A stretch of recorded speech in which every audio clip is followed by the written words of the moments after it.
నిన్న సాయంత్రం నుంచి పాకిస్తాన్ జరుపుతున్నటువంటి దాడులు టార్గెట్ చేసుకున్నటువంటి సైనిక శిబిరాలు కావచ్చు, లేకపోతే ప్రార్థనాలయాలు కావచ్చు, ఆఖరికి స్కూల్స్ను కూడా టార్గెట్గా చేసుకుని కాల్పులు జరిపాయి, దాడులకు పాల్పడిందని చెప్తున్నారు. మనము పాకిస్తాన్లో ఉగ్రవాద శిబిరాలను మాత్రమే టార్గెట్ చేస్తే పాకిస్తాన్ ఎందుకు ఇక్కడ మందిరాలను, సైనిక శిబిరాలను, జనావాసాలను టార్గెట్ చేసుకుంటోంది? మన దేశంలో ఉగ్రవాద శిబిరాలు లేవు గనక, అక్కడ ఉగ్రవాద శిబిరాలు ఉన్నాయి గనక మనం క్లియర్గా ఇది మిలిటరీ అటాక్ కాదు, మేము మిలిటరీ పైన దాడి చేయడం లేదు, మేము సివిలియన్స్ పైన దాడి చేయడం లేదు, మా పైకి వస్తున్న తీవ్రవాదులను మాత్రమే టార్గెట్ చేస్తున్నామని చెప్పాం. కానీ భారత్ పైన ప్రతీకారం తీర్చుకుంటామని చెప్పిన పాకిస్తాన్ ఎవరిపైన తెస్తుంది? మన భారతదేశంలో ఎక్కడ బెలూచి తిరుగుబాటుదారుల శిబిరాలు లేవు, తెహ్రీక్ తాలిబాన్ అడ్డాలు లేవు. మరి ఏం చేయాలి వాడు? ఏం చేయాలి గనక మన మిలిటరీ పైన పడుతున్నాడు. మిలిటరీ పైన పడడంలో కూడా ధైర్యం లేక సివిలియన్స్ పైన పడుతున్నాడు. అందులో ప్రార్థనా స్థలాలు మీరు అన్నట్లు పూంచ్ సెక్టార్లో ఒక గురుద్వారాను ధ్వంసం చేశారు. అందులో ఆ గురుద్వారాకు చెందిన ఒక వ్యక్తి కూడా చనిపోయారు. ఆఖరికి చర్చిల పైన, చర్చిలు నడిపే కాన్వెంట్ స్కూళ్ళపై కూడా అటాక్ చేశారు, పిల్లలు కూడా చనిపోయారు. అందువల్ల చాలా క్లియర్గా విచక్షణారహితంగా పాకిస్తాన్ దాడులు చేస్తుంది. కారణం ఏంటంటే ఆ దేశానికి ఉండేటువంటి వైఖరే భారతదేశం నిరంతర రక్తపాతం, ఇంకా వేరే ఏది కోరుకోవడం లక్ష్యమే లేదు, ఆబ్జెక్టివ్ లేదు. ఇప్పుడు మనకంటే ఒక ఆబ్జెక్టివ్ ఉంది, తీవ్రవాదం అంతం కావాలి అని. పాకిస్తాన్ ఆబ్జెక్టివ్ ఏంటి? జనరల్ పర్వేజ్ ముషర్రఫే చెప్పాడు, మాకు తెలిస్తే మేము కాశ్మీర్ని తిరిగి తెచ్చుకోలేమని, కానీ but we want India to bleed అంటాడు. అంటే భారతదేశం శాశ్వతంగా రక్తపాతం చూడాలి అని. కారణం ఏంటి అంటే భారత వ్యతిరేకతతోనే అక్కడ ఆర్మీ బతుకుతోంది, భారత వ్యతిరేకతతోనే రాజకీయ నాయకత్వం బతుకుతోంది. ప్రజల మద్దతు లేకున్నా షబాజ్ షరీఫ్ ప్రైమ్ మినిస్టర్గా ఉంటాడు. ఆర్మీ ప్రజలంతా ఆకలి చావులు వస్తున్నా ఆర్మీ డిఫెన్స్ బడ్జెట్ పెరుగుతుంటుంది. ఇప్పుడు ఈ ఇయర్ కూడా 18% పెరుగుతుంది. అందువల్ల వాళ్ళకి కావాలి నిరంతర భారత వ్యతిరేకత. అందులో పాకిస్తాన్ ప్రజల సమిధలైతేనేమి, పాకిస్తాన్ సర్వనాశనం అయితేనేమి, పాకిస్తాన్ ఒక భయంకరమైన ఊబిలో కూరుకుపోతే వాడికేంటి? వాళ్ళకి ఆస్తులు విదేశాల్లో ఉంటాయి, వాళ్ళ ఫ్యామిలీస్ విదేశాల్లో ఉంటారు. ఇదేం చెప్పడం కాదు, నవాజ్ షరీఫ్ ఎక్కడున్నాడు? ప్రవాస జీవితం లండన్లో గడిపాడు. సో పాకిస్తాన్ పొలిటీషియన్గా పర్వేజ్ ముషర్రఫ్ ఎక్కడ గడిపాడు?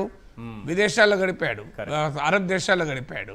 సో పాకిస్తాన్కి అలవాటే, అక్కడున్న ఎలీట్ అంతా మీకు బెనజీర్ భుట్టోలు, బిల్వాల్ భుట్టోలు ఆక్స్ఫోర్డ్లో, కేంబ్రిడ్జ్లో చదువుకుంటారు. పాకిస్తాన్ ప్రజలకు మాత్రం తిండి కూడా స్కూళ్ళు ఉండవు. సో అందువల్ల ఆర్మీ ఇప్పుడు ఒక ఎంపీ ఓపెన్గా అడిగాడు, యుద్ధం వస్తే మీరు ఏం చేస్తే బార్డర్ పోతాడో, కాదు లండన్ పోతా అన్నాడు. సో అందువల్ల ఇప్పటికే ఆర్మీ వెటరన్స్, ఆర్మీ నాయకత్వం వాళ్ళ ఫ్యామిలీస్ను విదేశాలకు షిఫ్ట్ చేసిందని కూడా అంటున్నారు.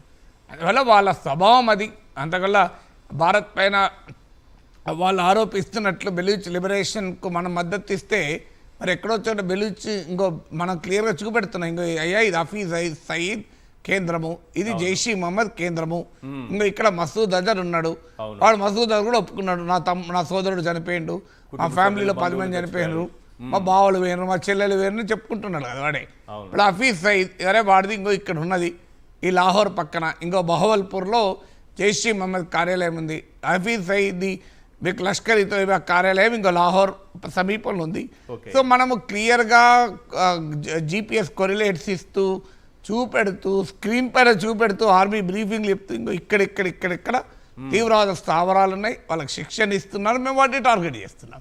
మరి పాకిస్తాన్ అలా ఎక్కడ ఏం చెప్తోంది? విచక్షణ రహితంగా ఆల్ బార్డర్ స్టేట్స్ అంటే కాశ్మీర్, పంజాబ్, గుజరాత్, రాజస్థాన్ అన్ని చోట్ల అటాక్ చేసింది. సో ఎందుకు అంటే ఒక ప్యానిక్ క్రియేట్ చేయాలి, ఒక గందరగోళాన్ని క్రియేట్ చేయాలన్నది వాళ్ళ లక్ష్యం. సరే, ఏకపక్షంగా ఈరోజు మనం 7th మిడ్నైట్ అర్ధరాత్రి తరువాత నుంచి జరుగుతున్నటువంటి పరిణామాలన్నీ చూస్తే, నిన్న జరిగిన పరిణామాలు, నిన్న జరిగిన దాడులు అందాం, ఘర్షణ అందాం, పూర్తిస్థాయి యుద్ధం కాకపోవచ్చు, కానీ భారత్ ఏకపక్షంగా పైచేయి సాధించిందని చెప్పొచ్చా? చాలా క్లియర్గా పై చేయింది. దీనికి ఉదాహరణ ఏంటి అంటే ఇప్పుడు జరిగింది ఎప్పుడు? మనకు April 22 రోజు పహల్గామ్ అటాక్ జరిగింది. అవును, మనం చెప్పాం మా చాయిస్, మా టైంకు, మేము అనుకున్న ప్లేస్లో మేము టార్గెట్ చేస్తాం. ఆర్మీకి ఆపరేషనల్ ఫ్రీడమ్ ఇచ్చాడు ప్రైమ్ మినిస్టర్ ప్రభుత్వం. సో అన్నట్లే మే 7th నైట్ ఎర్లీ అవర్స్ 1:05 నుంచి 1:30 మధ్యకాలంలో పాకిస్తాన్లోని తీవ్రవాద స్థావరాలు 9 మనం టార్గెట్ చేశాం. టార్గెట్ చేశాక వాడు ఏం చేశాడు, ఒక 7th ఎర్లీ అవర్స్లో మనం చేస్తే 7th 8th మిడ్ నైట్లో భారతదేశానికి చెందిన 24 నగరాలపైన టార్గెట్ చేశాడు.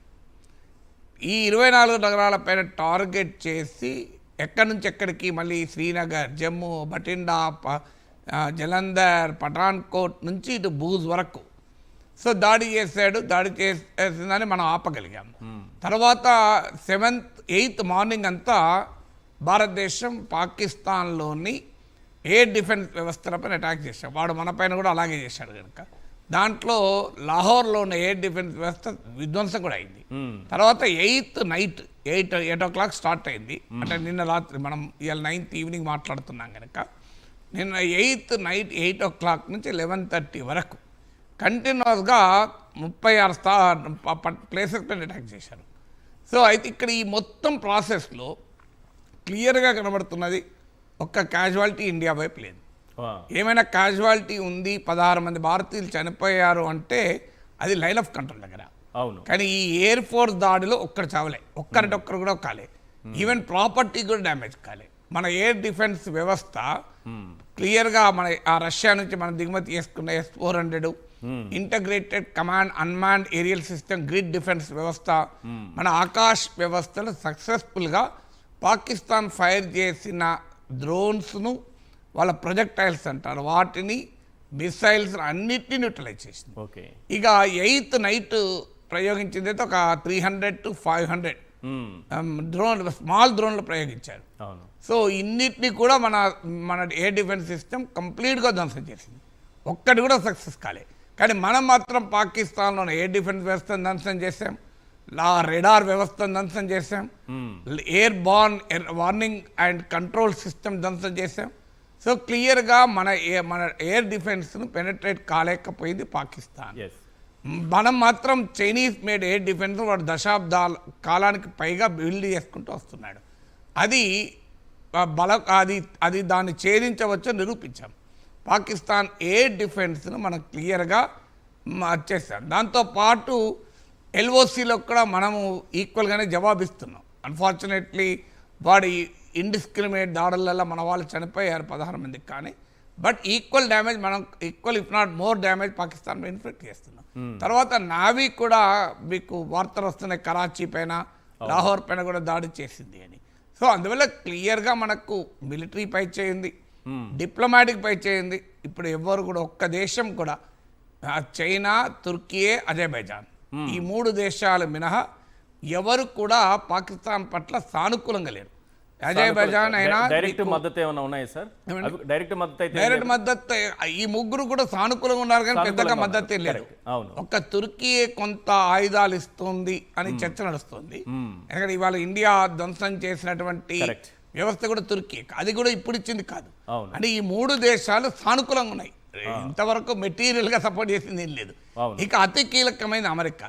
చరిత్రలో ప్రతిసారి ఈ ఘర్షణ ఆగింది అమెరికా ప్రత్యక్ష పరోక్ష జోక్యం వల్ల.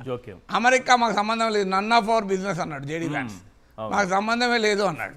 సో అందువల్ల మీకు ఈవెన్ చైనా కూడా మాట వరకే తప్ప చేత వరకేది ఇంతవరకు ఏమీ చేయలే.